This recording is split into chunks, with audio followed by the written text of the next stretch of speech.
Salam, bugünkü videomuzda Azərbaycan dili ilə bağlı bəzi qeydləri sizinlə bölüşmək istəyirəm.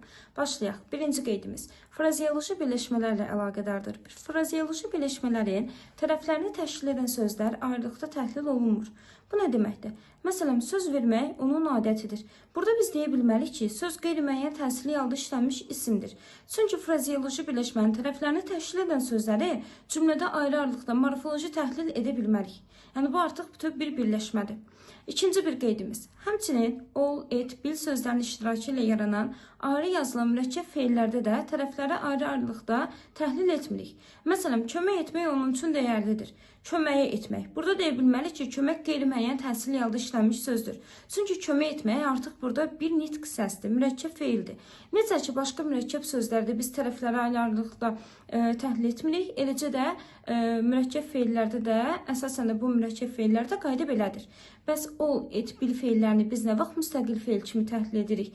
Əgər olmaq feili yaşamaq, qalmaq, iştirak etmək, var olmaq, baş vermək, icazəsi olmaq mümkündür, mümkün mənalarında işlənibsə, etmək feili yerinə yetirmək, həyata keçirmək mənalarında, bil feili də tanımaq, məlumat olmaq mənalarında işlənibsə, müstəqil feil kimi təhlil olunur. Həmçinin bildən qabaq Aə şəkilçili feil varsa adətən mürəkkəb feildir, yoxdursa da biz onu adətən müstəqil feil kimi təhlil edirik. Üçüncü qeydimiz nədir? Tabeli mürəkkəb cümlələr haqqındadır. Tabeli mürəkkəb cümlələrin tərəflərinin bağlanmasında ədatlar da iştirak edə bilər. Bəs hansı ədatlar? Belə və dadə qüvvətləndirici ədatları sahə şəkilçisindən sonra gələrək budaq cümləni baş cümləyə bağlaya bilər. Məsələn, o gəlsə belə heç kəs heç nə demədi. O gəlsə də heç kəs heç nə demədi. Burada tərəflərin bir-birinə bağlanmasında sasə üstəgələk ədat iştirak edibdir. Həmçinin əgər tərəflər sasə üstəgələk dadə ədatı, sasə üstəgələk belə ədatı ilə bağlanıbsa, deməli birinci budaq cümlədir, ikinci isə baş cümlədir.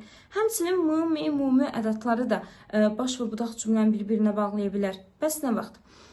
Məsələn, gəldimi zəngi çalardı. Bilirsənmi, sabah yağış yağacaq. Əgər mü öz sual məzmununu saxlayıbsa, bağlayıcı vasitə deyil. Məsələn, bilirsənmi, sabah yağış yağacaq. Bu cümlədə mü sual ədatı olaraq iştirak edibdir, sual məzmununu saxlayıbdır. Deməli, burada tərəflər intonasiya ilə bağlanıbdır. Həmçinin ki də əlavə edə bilirik. Bilirsənmi ki, sabah yağış yağacaqdır.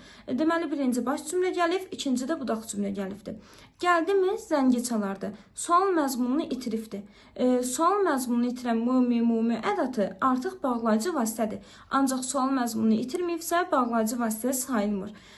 Və bu zaman, yəni bağlayıcı vasitə olduqda sual məzmununu itirdikdə birinci budaq, ikinci baş cümlə gəlir. Bugünkü məlumatlarımız bu qədər. Gələn videolarda da yeni məlumatları sizinlə bölüşəcəyim.